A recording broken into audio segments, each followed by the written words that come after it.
Greetings to the Southern Christian Leadership Conference of Prince George. This is Congresswoman Jennifer McClellan, and I am proud to represent you in Congress here in the 4th District as the first Black woman elected from Virginia.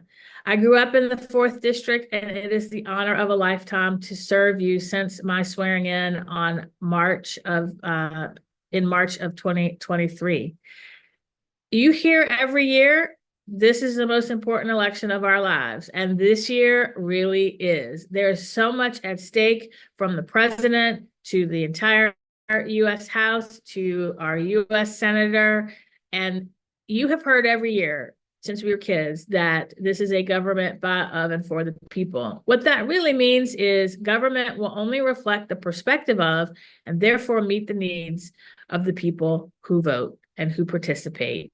Voting is your power. And that's why we fought. And in some cases, our relatives and ancestors died for the right for us to vote. In my own family, my great-grandfather had to take a literacy test and find 3 white men to vouch for him just to be able to register to vote.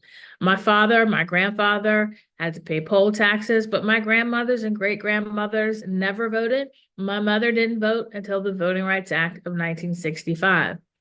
And since the Voting Rights Act was gutted by the Supreme Court in the Shelby versus Holder decision, we've seen voter suppression tactics all across the United States, including efforts here in Virginia. But we know the importance of voting, and we know one vote can make a difference. Here in Virginia, the majority of the General Assembly literally came down to pulling a name out of a bowl because a race was tied. We know that in so many instances, one vote can make the difference. Don't let that one vote difference be yours.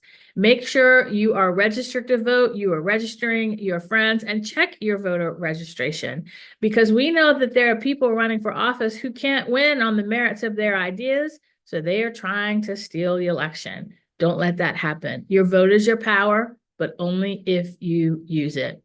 As John Lewis once said, democracy is not a state. It is an action that requires every generation to do its part to build the beloved community. We know many generations before us did their part, and in many ways, we're fighting the same fights that they fought. But if we do our part, our children and our grandchildren will be able to do their part from a place of more power, but only if you use your power, which is your vote.